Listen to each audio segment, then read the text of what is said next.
bugungi kelajak soati darsimizda Navro'z bayramining kelib chiqishi, tarixi, qaysidir ma'noda folklor bilan bog'liq marosimiy ildizlari haqida qisman gaplashamiz.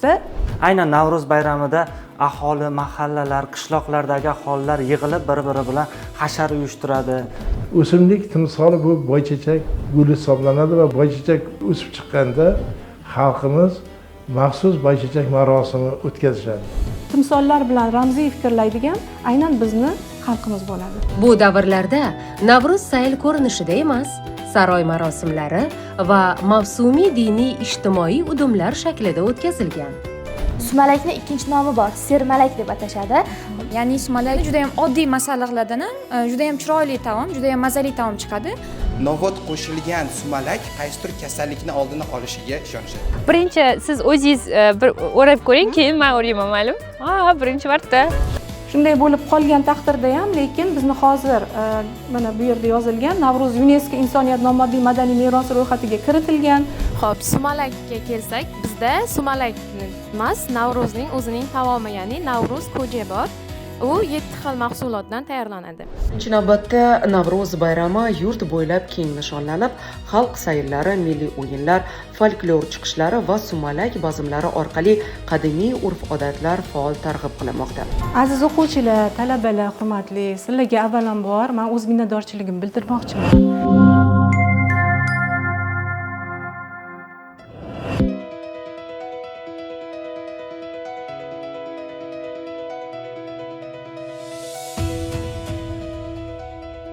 Assalomu alaykum.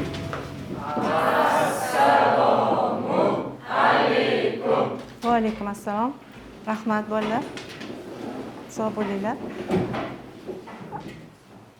Hurmatli yigitlar, qizlar, avvalambor sizlarni kelayotgan Navro'z bayrami bilan birga hayit ayyomimiz bilan tabriklamoqchiman.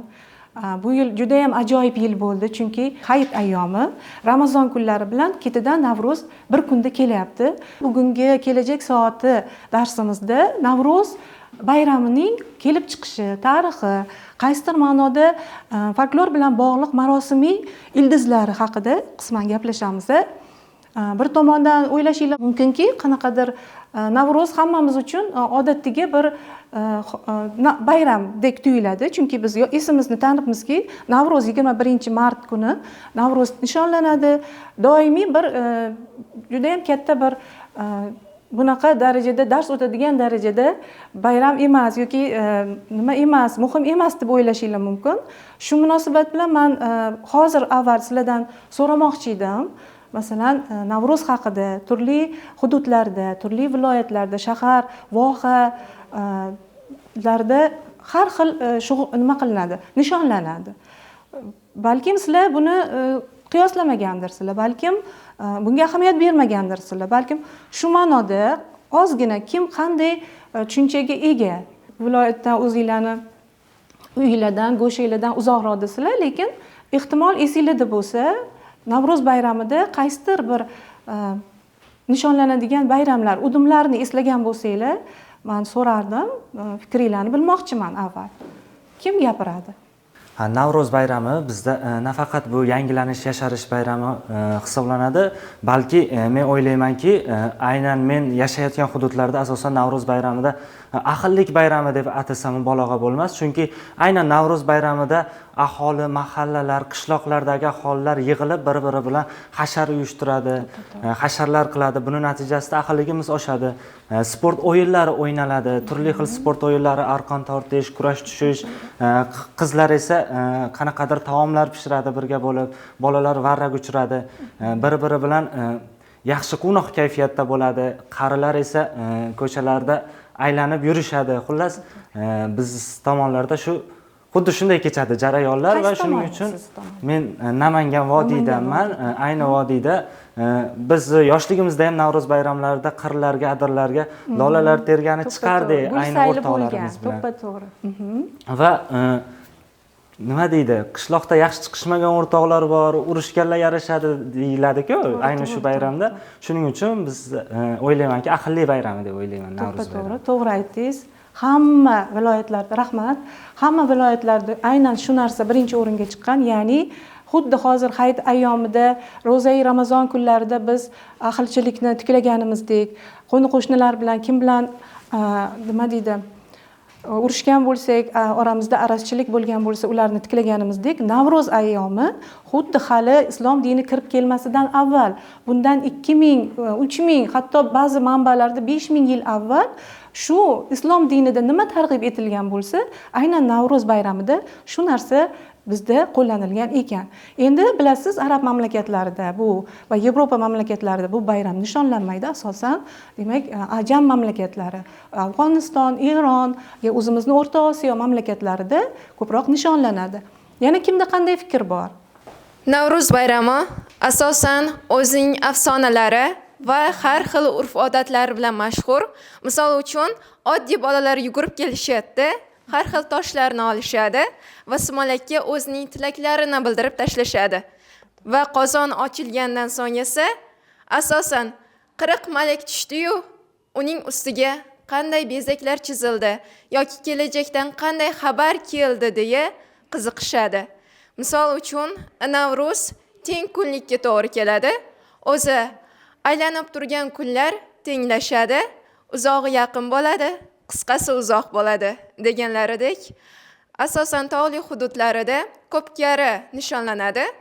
Boy insonlar, ya'ni mahallaning qozi kalonlari deyishar edi oldingi paytlarda, hozirgi kunda oqsoqollari nishonlab berishadi va ko'pchilik o'sha saylga borgan holatda ot choptirishadi, har xil o'yin kulgu qilishadi va qizlar orasida baqru bayt aytishadi. Rahmat. Rahmat. Sog' bo'ling, rahmat. To'g'ri aytdingiz. Endi hozir mana qizimiz, ismingiz kim? Marjona. Marjona, rahmat. Marjona aytganlaridek, hozir masalan bu yigitimiz ham aytdilar, arqon tortishadi qizlar, yigitlar. Keyin nimaga, sumalakka tosh tashlab fikrlar, nima deydi, niyatlar qilishadi dedilar. Mana shuni folklorda asosi bor ekan, ya'ni Xitoydan kelgan elchilar Farg'ona viloyatiga borishganda Navro'z bayramiga kelib qolishgan ekan va kuzatishlariga ko'ra o'sha ikki tomon bir-biri bilan kurashayotganini ko'rib, Farg'onaning odamlari qiziq ekan, ular o'zlari bilan o'zlari kurashar ekan degan fikrni aytishgan. Endi bu folklorda ma'nosiga ko'ra aynan 21-mart kuni nima uchun bu udum qilingan, ya'ni boshqa mamlakatlarda ham, hatto Yevropada ham yil boshida bahorda nishonlanadigan kunlar bor. Unda aytishadiki, qish bilan yozni o'zaro kurashi. Ular buni xuddi ramziy ma'noda teatrlashtirilgan ko'rinishda qilishlar ekan. Kurashib oxiri yozni nima deydi, yengganini ko'rsatib berishar ekan. Mana shuning uchun uni ko'rib qolgan o'sha Xitoy sayyohlari buni o'zlaricha boshqacha baholashgan. Yana bitta fikr bor, hozir qizimiz aytganlaridek, kun va tunning teng bo'lishi. Masalan, kim biladi, oy va qamar kalendari bor, shamsiy qamariy. Mana shunda biz hozir shamsiy qamariy kalendar bo'yicha aytadigan bo'lsak, 21-mart shamsiy kalendar bo'yicha, taqvim bo'yicha biz demak yozga o'tyapmiz. Chunki kun va tun 22-chislodan teng bo'ladi. Hamal kiradi. Hamal bu burj bo'yicha, ya'ni ma'nosi homilador oy yoki bo'lmasam qo'zichoq degan ma'noni bildirar ekan. Bu osmonda shunaqa tasvirni, aynan o'sha kuni shunaqa tasvirdagi yulduz turkumi paydo bo'lgani uchun shunday nomlangan ekan. Shamsiy quyosh taqvimi bo'yicha kun va tunni tengligini bildiradi. Demak, oy taqvimi bo'yicha, demak yulduz burjlari bo'yicha shunaqa hisoblanar ekan. Hozir ozgina tanaffus e'lon qilamiz va aynan Shomirza Turdimov folklorshunoslik bo'yicha professor, fan doktori Shomirza Turdimov aynan Navro'z haqida, boychechak udumlari haqida fikrlarni eshitamiz. Keyin yana davom ettiramiz.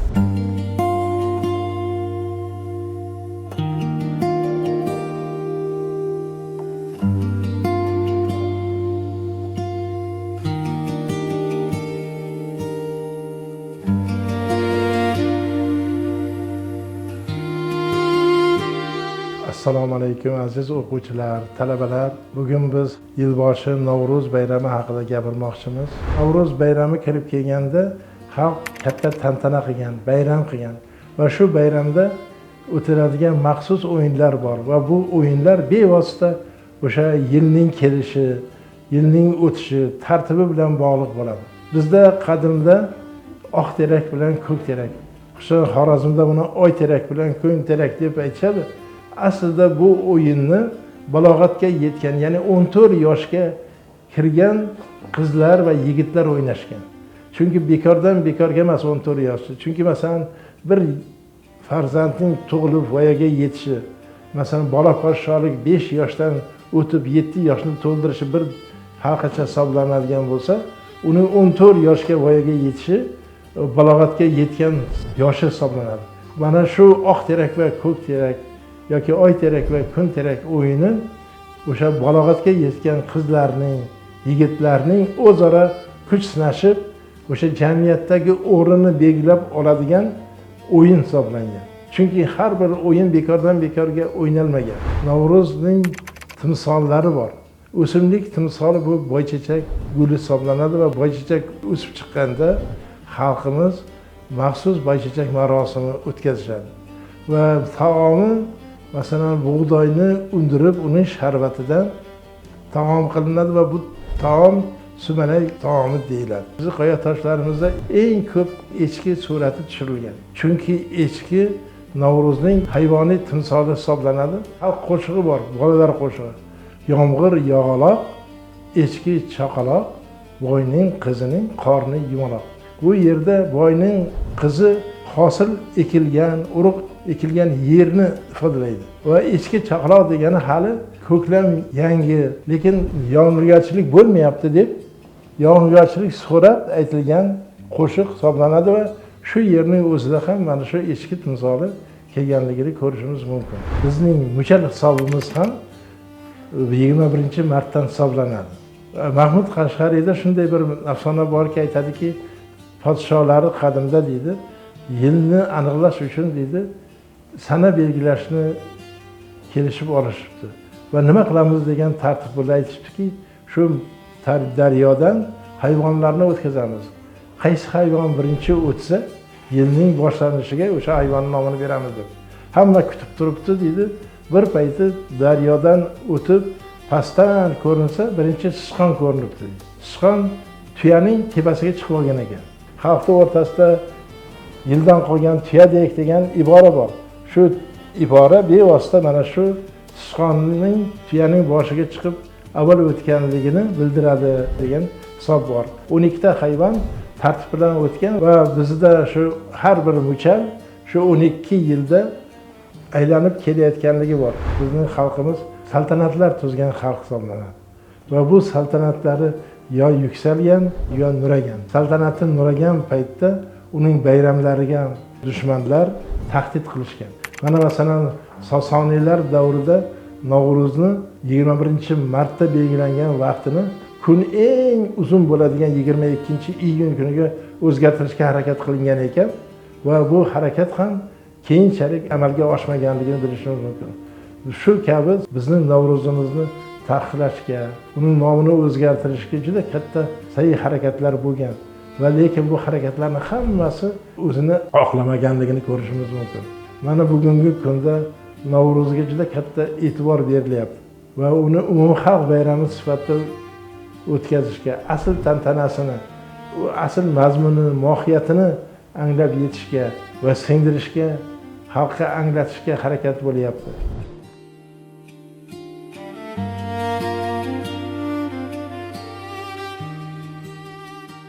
Aziz o'quvchilar, talabalar, xalqimizning azaliy bayrami bo'lgan Navro'zni baxtli bo'lishlaringizga xizmat qilishini tilayman.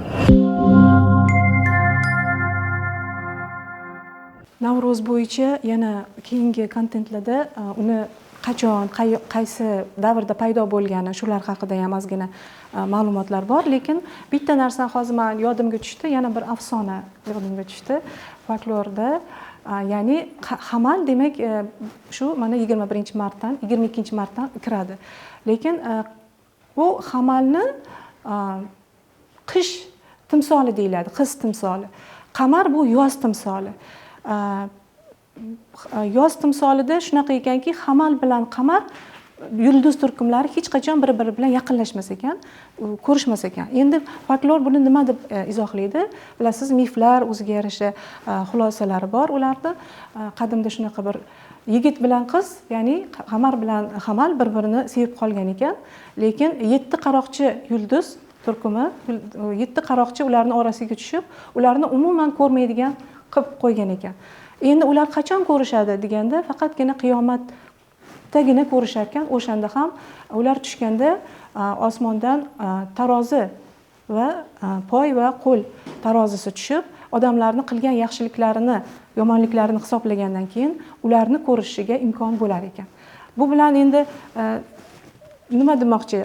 Xalqimizda baribir hamma narsani timsolga, qaysidir ma'noda ramziy ma'noga mengzash nima qilib kelgan.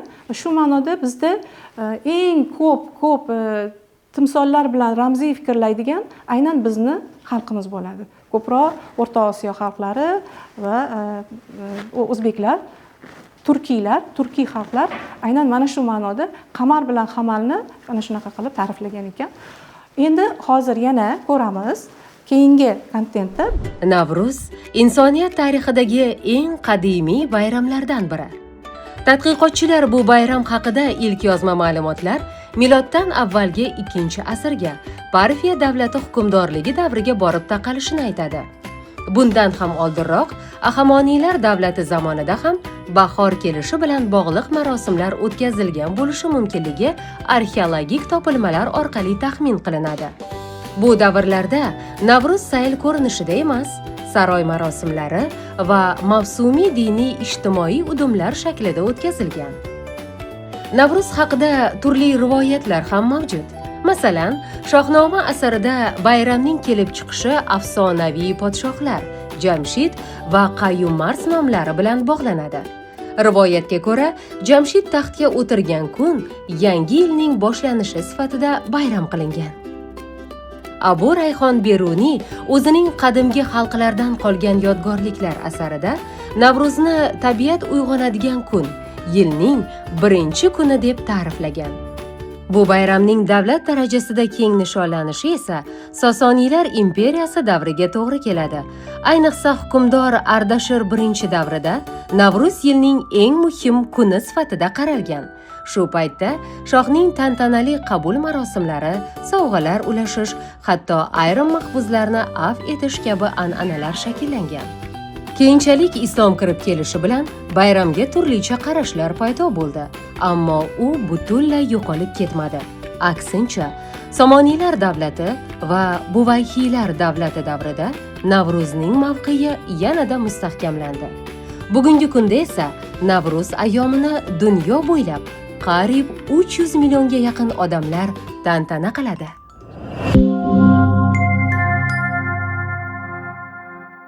Abu Rayhon Beruniy nima deganlar?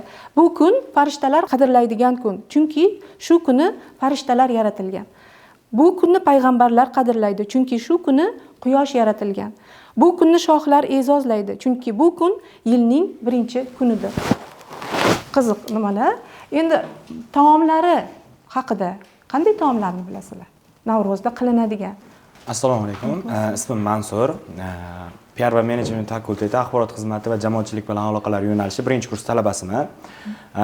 Navruzda qilinadigan eng asosiy taom bilamiz, bu sumalak.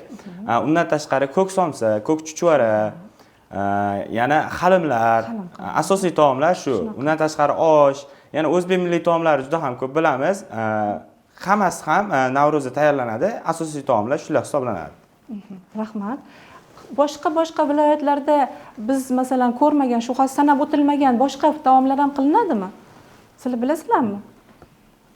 Navruz kunlari. Masalan, men bilaman, nimada Namanganda oddiy bizni sumalak bilan u yo'rni sumalakni yeganman, umuman boshqacha taom va men yaxshi ko'rib qolganman. Chunki unga novvot solinar ekan. Xabaringlar bor? Men juda ham hayron qolganman va haligacha o'sha nimani sumalakni qidiraman. O'zi aslida farg'onalikman. Farg'onada sumalak boshqacha tayyorlanadi. Avvalambor sumalakni kelib chiqish tarixi haqida ozgina gapirib ketmoqchiman.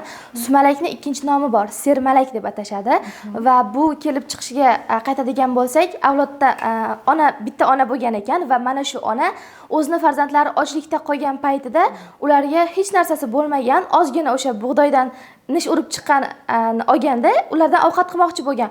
Qozonga uni solib, suv solganda bolalari qorni ochligidan ona qornimiz och deb yig'lagani uchun ularni ovutish uchun 3-4 ta toshni olib tashlab qo'ygan ekan va kechqurun bilan mana shuni bolalarni uxlasin deb haligi niyat qilib, ey Allohim nimadir bo'lib chiqsin deb niyat qilgan ekanda farzandlari qorni ochligiga chidolmasdan yig'lab duolar aytib chiqqan va uxlab qolgan. Ertalab turib haligini ustini ochib qarasa ajoyib bitta taom o'xshagan narsa paydo bo'lgan va uni yeb ko'rganda qanaqadir shirin narsa bo'lganda ona bu qanaqa taom deganida farzandlariga qarab o'zi qanaqa taomligini bilmaganda buni bizga farishtalar berib ketgan va buni nomi sermalak deb atagan ekan. Shundan beri sumalak O'zbekistonda milliy taomlariga kiradi, ya'ni an'anaviy taomga kiradi. Bug'doyni o'zini bilamiz, bug'doy o'zidan kraxmali bo'ladi, shakari bo'ladi. Mana shuni o'zidan chiqib tayyorlangani uchun bu boshqacha ta'm beradi. Keyin ayol qizlarimiz uni bug'doyda o'zidan suvni siqib olamiz, misol uchun ajratib olamiz, uni yuzlariga surishadi. Chiroyli bo'lish uchun onalarimiz, buvilarimiz mana shunaqa qilib kelishgan. Rahmat, juda ham zo'r ma'lumot etdingiz. Avvalambor hammaga assalomu alaykum. Men o'zim eshitgan, xuddi shu qiz aytgan afsonaga o'xshash, faqat boshqacharoq afsonani eshitganman, ya'ni sumalakning paydo bo'lishi haqida. Sumalak aslida men eshitgan afsona bo'yicha simalak deb atalgan. Simalak bu tojik tilidan 30 ta malak degani, ya'ni 30 ta farishta. Bular aytgan, xuddi o'sha bular aytgan afsonaga o'xshash afsona eshitganman, ya'ni yolg'iz ona bo'ladi, uning farzandlari bo'ladi va uyda ovqat bo'lmaganligi uchun ona iloji bo'lmaganligi uchun o'zi biron taom qilish uchun uyda qolgan narsalaridan hammasini qozonga soladi, ya'ni bular aytgandek iloji bo'lmaganligidan hattoki tosh ham soladi. Keyin sal bulardan meni afsonam farq qiladigan joyi o'sha kechqurun uxlab qolganlaridan keyin yig'lab uxlab qolar ekanlar, keyin duo qilar ekanlar. Ey Allohim, shu farzandlarim och qolmasin deb bironta taom ber deb duo qilar ekanlar, lekin shu kechqurun u ayolga 30 ta farishtani rahmi kelar ekan. 30 ta farishta kelib, o'sha qozon atrofida aylanib, ular shunaqa sumalak taomini u ayolga tayyorlab berishar ekan. Ya'ni sumalak unda qaraganda juda ham oddiy masalliqlardan ham juda ham chiroyli taom, juda ham mazali taom chiqadi. Buni afsona bilan bog'langan taraf shundaki, ya'ni oddiy masalliqlardan o'sha farishtalar qo'shilganligi uchun shunaqa mazali taom chiqqan. Keyin o'zim Navruz haqida o'zim fikrimni bildirmoqchi edim. Mana oldin Navruz misol uchun yangi yildek nishonlangan. O'sha kun bilan tun tengligidan keyin o'sha bahorni boshlanishi yangi yil deb nishonlangan. Navruz so'zi ham tojik tilidan yangi kun ma'nosini beradi. Lekin hozir Navruz bizda yangi kun, yangi yil emas. Bizning qadriyatlarimizni, bizning o'zligimizni, madaniyatimizni, bizning tariximizni, milliyligimizni eslatib turadigan bayram. Chunki bizda Navruzda mana shu yilda, mana shu kun, Navruzdan oldin, Navruzdan keyin, misol uchun qizlar mana bugun ko'plar ham milliy kiyimda yurishadi. O'zimizni milliy qadriyatlarimiz, milliy qo'shiqlarimiz, laparlarimiz bor. Shularni eslaymiz. Mana shu bayram kuni biz o'zimizni tariximizni, milliyligimizni eslaymiz.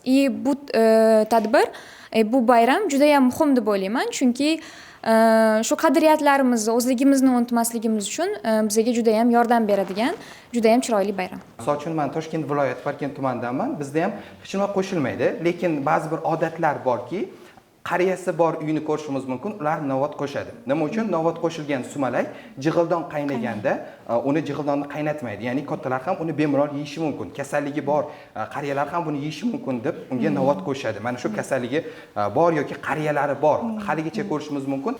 Demak, to'liq xizmatlar bor. Sizni sumalakni tayyorlab, hammasini tayyorlab berishadi. Bu jarayonda agar ularni yoshlar qiladigan bo'lsa, u yerga shakar qo'shish yoki boshqa qilish mumkin, lekin qariyalar unga haligacha novot qo'shib kelishadi. Ya'ni mana shuni oldini olishmoqchi. Va aynan bizda mana shunaqa ma'lumotlar bor va doktorlar aynan mana shu sumalak tayyorlaydigan yoshi katta doktorlar shunga ishonishadiki, novot qo'shilgan sumalak qaysidir kasallikni oldini olishiga ishonishadi. Ya'ni oddiy sumalakdan ko'ra novot qo'shilgan sumalakda foydasi bor degan prinsiplarga ishonishadi.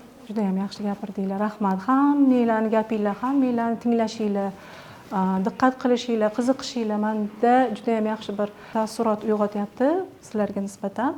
Umid qilamanki, bizni ham darsimiz sizlarda qiziqish uyg'otyapti. Mazza qilib varrak uchirdim. Mana. Navro'z bayrami deganda ko'z oldimga birinchi bo'lib Navro'z taomnomasi keladi. Sumalak juda ham tarixiy, ko'p xotiralarga boy taom. Halim, lekin bilasizmi, halimni yeb ko'rish menga hali nasib qilmagan ekan. Bir yeb ko'rishim kerak. Va yana bilasizmi, bu jonimni eslatadigan bir taom bor. Ko'k chuchvara.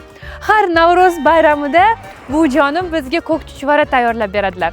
Va meni eng yoqtirgan taomim ko'k somsa. Biz soqoqdamiz va birgalikda ko'k somsa tayyorlaymiz. Ketdik. Men ro'mollarni o'rab oldim va ko'k somsa tayyorlash uchun hozirman.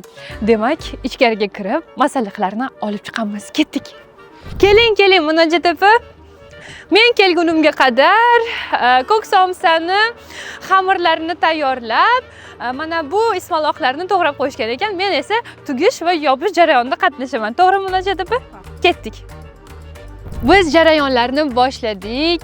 Mana bu yerda to'g'ralgan ismaloq va ichiga biroz piyoz ham qo'shilgan ekan, Munojat opa. Bo'lmasa boshlaymizmi? Qanaqa o'rgatsangiz, men sizga yordam berib turaman yoki siz menga yordam berib turasiz, farqi yo'q.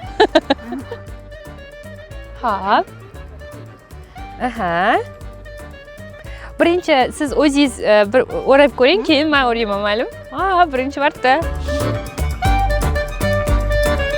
Voy, tayyor. Ketdik, men. Mana shuni men o'zim yeyman, ma'lummi? Chunki men doim nimadir pishirsam uyda birortasi haligi bir o'xshamay qolsa, o'shani men yeyman-da doim. Munojat opa, ismaloqni juda ham sog'liqqa foydali deyishadi. Ismaloqni tarkibida 90% suv mavjud, unda vitaminlar ko'p, hazm bo'lishi juda ham oson degan faktlar bor ismaloq haqida. Bu to'g'rimi? To'g'ri. O'shaning uchun 7 yoshdan 70 yoshgacha hamma sevib yeydi. Sevib yeydi, ha. Mana meni navbatdagi ko'k somsam.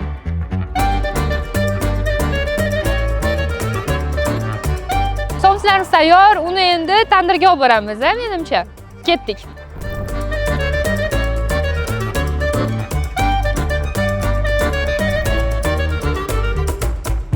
Somsalarni tandirga joylash jarayoni allaqachon boshlangan. Operator aka, tezroq keling.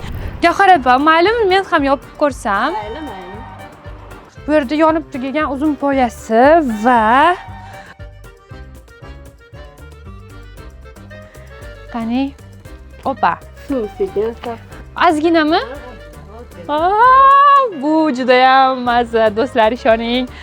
Birinchi marta hayotimda somsani yopishtirib ko'raman shu yerga, tandirga. Pastiga o'zim bunday qilsam yopishadimi? Yopishadi. Ha! Bo'ldi. O'vring qo'lim? Yopishdi. Gavhar opa, necha daqiqada pishadi somsalarim? Somsalarimiz hozir 3 minutda pishadi. 3 minutda. 2-3 daqiqa? Rostdanmi? Voy, juda ham tez tayyor bo'lar ekan-ku. Tayyor bo'lyapti. Hozir men o'zi juda chaqqon kelinman, siz bilmabsiz meni. Misol ochilib qoldi-da tagi. Endi bunga ozgina suv sepamiz. Biz oxirgi bosqichga keldik. Somsalarimiz chiroyli ko'rinishi uchun mana bunday maxsus yog'lar bilan yog'lab chiqyapmiz. Keling Gavhar opa, bu sizning ham mehnatingiz. Rahmat. Mana ular tayyor. Kelib qoling, olib qoling. Ko'k somsalar bor. Hamma ham ko'k somsani juda ham yaxshi ko'radi, lekin uni tayyorlashni o'ziga yarasha mashaqqatlari bor ekan. Nima bo'lganda ham menga juda ham yoqdi. Endi har bahor kelib ko'k somsalar yopib ketaman. Va men o'zim yopgan ko'k somsalarni oila a'zolarim uchun olib oldim, ularni mehmon qilaman. Aytgancha, Navro'z muborak bo'lsin. Ko'rishguncha. Yoqdimi? Yaxshimi? hozir qizlar hammasi bilishadiki, menimcha ko'k somsalar qilishni hammanglar bilasizlar. Молодцы. Marhamat. Men o'zim Toshkent viloyati Parkent tumanidanman, shu Changi qishlog'ida. Bizada shu ko'k somsa tayyorlash payti davri kelganida bahorda ariq bo'ylarida o'sib chiqadi o'zi. Keyin buni onalarimiz, yana aka-ukalarimiz shu o'simlik o'sib chiqadi-da, o't. Keyin terib chiqadi. Keyin terib chiqish jarayonida buni piyoz, yog' va shu kabi narsalar bilan aralashtirib, hozir yopish jarayonini ham ko'rdik. Shu kabi tayyorlanib, keyin iste'mol qilamiz.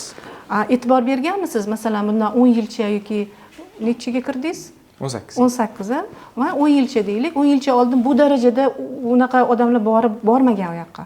Hozir oxirgi paytlarda u xuddi turistik bir maskan bo'lib qoldi. Aynan ko'k somsa uchun hamma u yoqqa boradi.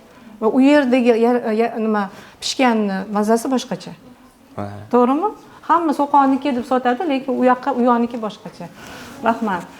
Faqatgina Sovet davrida emas, arablar istilosi davrida ham demak Navro'z bayramini to'xtatishga urinishlar bo'lgan ekan. Katta bir kim nishonlasa yo'qotishga urinishlar bo'lgan. Mana bu yerda ustozimiz aytganlaridek, hatto boshqa kunni eng tun bilan kun tenglashgan quyosh yoz paytiga ham ko'chirish, yilni boshlanishini ko'chirish nima qilingan. Va eng biz endi yaqinrog'i biz bilganimiz bu demak Sovet davridagi, hatto mana 80-yillardagi juda og'ir bir holat. Demak, xalqni madaniy xotirasi degan tushuncha bor. Bu degani qanchalik xalq madaniy xotirasi kuchli bo'lsa, uni udumlari, uni qo'shiqlari, laparlari, folklori kuchli bo'ladi. Qanchalik biz yangi bosqinchi, istilochi xalqni o'zini yangi mafkurasiga bo'ysundirmoqchi bo'lsa, u aynan mana shu madaniy xotirani o'chirishga harakat qiladi. U qilsa ham, bu qilsa ham demak madaniy xotira o'chmayaptimi? Demak uni tazyiq bilan to'sishadi. Aynan shu Navro'z bayrami ham xuddi shunaqa bayramlardan bo'lgan va hatto 80-yillarda oxirida ham endi demak mustaqillik shabadasi esa boshlagan paytda ham kim qilsa, demak buni Odamdan qolgan dalalar filmini ko'rgan bo'lsanglar, unda qisman ko'rsatib o'tilgan. Demak, o'sha dosh qozonlarda qaynayotgan sumalaklarni to'kib tashlash, ularni qilayotgan odamlarni qamash, hatto surgunga jo'natish holatlari bo'lgan. Lapar aytgan, kim Navro'z desa, Navro'z kiyimlarini, qo'shiqlarini aytsa, nimaiki hatto ko'k somsalar qilsa, o'sha xonadonlar, o'sha egalari demak javobgarlikka tortilgan. Endi mustaqillik davrining shukuhini aynan nima deydi? Oldinda oqqan suvni qadri yo'q deymiz-ku. Hozir biz unchalik ham tushunmasligimiz mumkin, lekin qanchalik shukrona qilsak, albatta Alloh o'zi asraydi deb o'ylayman. Lekin boshidan o'tgan biladi, o'sha biz o'qigan, biz ko'rgan ma'lumotlarda nahotki deb hayron qolasiz. Demak, birgina o'sha do'ppisini kiygani uchun, birgina atlas ko'ylagini kiygani uchun, o'zini milliy kiyimini kiygani uchun juda ko'p o'zbek oilalarida shunaqa bir javobgarlik, mash'um holatlar bo'lgan. Endi hozir yana bir narsa, biz yangi yilni hozir qizimiz aytdilar, yangi yilni biz yangi yil 1-yanvardan nishonlaymiz. Aslida nima deydi? Yevropada ham 1-yanvardan nishonlangan emas. 1-yanvar aytishlaricha Pyotr Ining nimasi bilan nima deydi, qarori bilan nishonlanishiga bo'lgan. Aslida boshqa yurtlarda ham yangi yil bayrami qaysidir o'zini o'sha kun va tun nimasiga qarab, dehqonchilikni hosili tugab yangi yil boshlanishi arafasida nishonlangan. Yanvardan qilinishi ayni o'sha yanvarda odamlar juda uzoq vaqt o'yin kulgi qilib, keyingi ishga chiqa olmaganligi uchun qish faslini tanlagan ekan deb aytishadi. Pyotr I keyin shundan keyin endi bizga ruslar kirib kelgandan keyin biz yangi yilni 31 deb belgilaganmiz.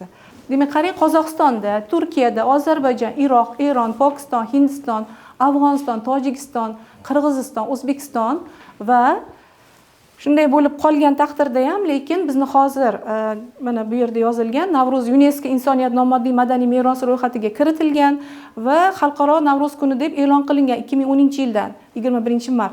Bu degani, demak, xalqaro bo'lgandan keyin, demak, hozir deyarli butun dunyo buni nishonlashga haqli va istasa nishonlaydi. Bu degani masalan islomda demak Navro'z qoralanadimi degan savol chiqadi. Nima deb o'ylaysizlar? Navro'z bayramini demak islom diniy nuqtai nazaridan nishonlash ko'pincha bahs munozaraga sabab bo'ladi. Demak, nima qilinadi? Qoralanmaydi. Hatto shunaqa bir ma'lumotlar uchraydi. Payg'ambarimiz sollallohu alayhi vasallamning oldilariga bir o'sha Navro'z kuni holva berib olib kelishgan ekan. Bu nima desalar, bu Navro'z taomi. Navro'z nima? Bu yangi yil. Unda har kuning Navro'z bo'lsin degan ekanlar. Yana Navro'zda ko'proq aynan Eroniylardan va Turkiylardan, umuman mana shu Navro'z bilan bog'liq mamlakatlarda sovg'a berish, hadyalar ulashish nima deydi, urfga kirgan ekan. Shuning uchun ham o'sha Ali roziyallohu anhuga ham sovg'a berilganida holva berilgan ekan. Bu nima degan deb aytganlarida, ularga ham shunaqa Navro'z Eroniylar berganida ular ham xuddi shu fikrni aytgan ekanlar. Har kuning Navro'z bo'lsin. Ya'ni shunchalik shirin va totli va shunchalik yaxshi bir bayramki, hatto islom aqidalariga ham to'g'ri keladi. Fikrlar bormi o'tilgan dars bo'yicha? Sizlarda masalan ma'ruzada marhamat aytilmagan bir fikrlar bo'lishi mumkin. Qolib ketgan. Sizlar yoshsizlar, ko'proq ma'lumot bilasizlar. Ehtimol shu bo'lsa o'rtoqlashishingiz mumkin.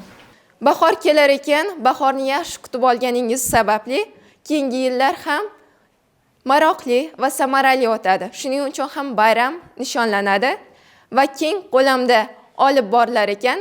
Har xil millat vakillari uni har xil tarzda nishonlab borishadi. Rahmat. Rahmat. Sog' bo'ling. Marhamat. Xo'p, men o'zim qardosh xalqlardan Qozog'istondanman. Xo'p, bizda ham Navro'z nishonlanadi. 22-mart kuni nishonlanadi. Xo'p, sumalakka kelsak, bizda sumalak emas, Navro'zning o'zining taomi, ya'ni Navro'z koja bor. U 7 xil mahsulotdan tayyorlanadi. Ya'ni u baraka ramzi hisoblanadi. Baraka ramzi, ya'ni farovonlik, baraka ramzlari hisoblanadi. Sut qo'shiladi, tuz, go'sht, bug'doy yoki men o'zim Shimkentdanman. Bizda makaron yoki nimadir don qo'shiladi. Zo'r ekan, rahmat. Zo'r, yaxshi qiziq ma'lumot. Marhamat qizim. Assalomu alaykum. Men o'zim asli Buxorodanman. Buxoroda ham Navro'z bayrami o'zgacha tarzda kutib olinadi. Har Navro'z kelishidan oldin qizlar sochlarini mayda iplarga yoki jamalaklar o'rashadi va undan so'ng esa 20-martdan 21-martga o'tar kechasi har bitta ayol qizlarimiz qo'llariga xina surtishadi. Navrozda tayyorlanadigan, boshqa viloyatlarda tayyorlanadigan halimlar bizda aynan Navro'z bayramida tayyorlanmaydi, chunki yil sayin har bitta xonadondan doshqozonlarda halimni topishingiz mumkin. Aynan Navro'zda tayyorlanadigan taomlarga keladigan bo'lsak, sumalak bilan birga bizda nishallo, sizlarda nisholdi deyilsa kerak, shunaqa ovqatlar tayyorlanadi va bu bilan birga har bitta xonadonda 21-martda six kabob, ya'ni bizda shashlik deyiladi. Shunaqa mahsulotlar tayyorlanadi. Rahmat. Marhamat. Avvalambor assalomu alaykum. Navro'z haqida, Navro'z o'yinlari haqida, milliy urf-odatlarimiz haqida ozgina gapirib bermoqchi edim. Men o'zi yoshligim Qashqadaryoda o'tgan. Ya'ni bizning Qashqadaryoda Navro'zni kelishini, bahorgi bayramni o'tkazishni juda ham zavq bilan kutardik, chunki har galda Navro'z bayrami kelganida biz mahallani boshida, ya'ni ko'chani boshidan ko'chani oxirigacha daraxtlar oqlanardi, hashar o'tkazilardi. Keyin daraxtlarga bizning milliy urf-odatdagi matolarimiz ilinardi. Bu albatta daraxt gullaganda chiroyli ko'rinish berardi. Navro'z bayramida bo'lsa sumalak qilinardi. Albatta har bir milliy taomni o'zini qilinadigan o'rni bor, lekin aynan Navro'z bayramida sumalakdan tashqari o'sha aytganlaridagi nisholda, holva, undan tashqari halim ovqatlari ham juda ham ko'k somsa, ko'k chuchvaralar kabi tez qilinardi. Navro'z bayramlariga, Navro'z bayramining o'yinlariga keladigan bo'lsak, 5 tosh degan o'yin bo'lardi. Buni albatta yosh bolalar emas, o'rta yoshdagi bolalar, podrastkovoy yoshlarda bolalar o'ynashardi. Yana oq terakmi, ko'k terak o'yinlari bo'lar edi. savol javob tariqasida har xil qiziqarli interaktiv o'yinlar o'tkazardik.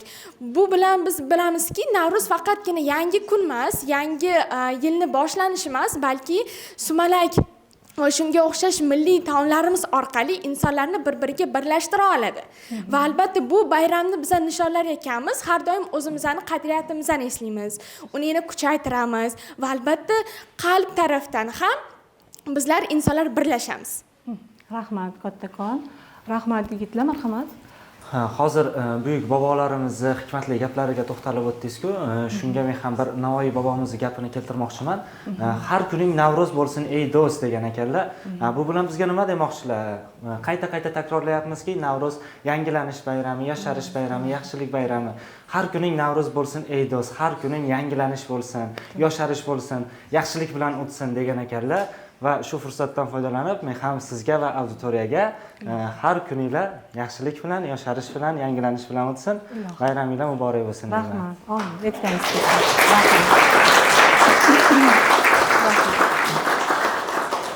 rahmat hammanglarga, yigitlar, qizlar.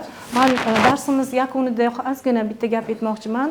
Har qanday mamlakatni tinchligi, osoyishtaligi albatta yurtboshining islohoti bilan, uni olib borayotgan siyosati bilan davom etadi yoki bo'lmasam aksincha bo'ladi. So'nggi yillarda O'zbekistonda Navro'z bayramini munosib nishonlash, uning qadriyatlarini tiklash va jamiyat hayotida yanada mustahkamlashga qaratilgan bir qator tashabbus va islohotlar amalga oshirildi. Birinchi navbatda Navro'z bayrami yurt bo'ylab keng nishonlanib, xalq sayllari, milliy o'yinlar, folklor chiqishlari va sumalak bazmlari orqali qadimiy urf-odatlar faol targ'ib qilinmoqda. Ikkinchi navbatda mahalla va ta'lim muassasalarida Navro'zga bag'ishlangan ma'naviy ma'rifiy tadbirlar, milliy o'yinlar va hasharlarga yoshlar keng jalb qilinmoqda. Uchinchi navbatda umumxalq bayrami, yashil makon loyihasi, ko'chat ekish aksiyalari, ommaviy hasharlar va ehtiyojmandlarga yordam berish kabi tashabbuslar bilan uyg'un holda o'tkazilmoqda. Shuningdek, Navro'z umumxalq bayrami har yili prezident qarorlari asosida tizimli tarzda tashkil etiladi. Bu yil ham prezidentning 2026-yilgi Navro'z umumxalq bayramiga tayyorgarlik ko'rish va uni o'tkazish to'g'risidagi 82-son qarori qabul qilindi. Va bu yilgi bayram Navro'zni ulug'lash, insonni ulug'lashdir g'oyasi asosida o'tkaziladi. Qarorga ko'ra, ijtimoiy muassasalardagi insonlar holidan xabar olish, men ham ko'chat ekaman aksiyasi hamda Toshkentdagi Yangi O'zbekiston majmuasida xalq sayllarini tashkil etish belgilandi. Xulosa qilib aytganda, ushbu tashabbuslar Navro'zning nafaqat qadimiy bayram, balki jamiyatda mehr-oqibat, hamjihatlik va milliy qadriyatlarni mustahkamlovchi muhim an'ana sifatida rivojlanishiga xizmat qilmoqda. Aziz o'quvchilar, talabalar, hurmatli, sizlarga avvalambor men o'z minnatdorchiligimni bildirmoqchiman. Tinglaganinglar uchun, faol bo'lganinglar uchun, qaysidir ma'noda menga ham yangi bir ma'lumotlar berganinglar uchun va sizlarni yana bir bor kelayotgan yangi yil haqiqatda o'zimizni yangi yil Navro'z ayyomi bilan tabriklayman va yana Hayit ayyomi bilan ham tabriklayman. Sog' salomat bo'linglar. Rahmat.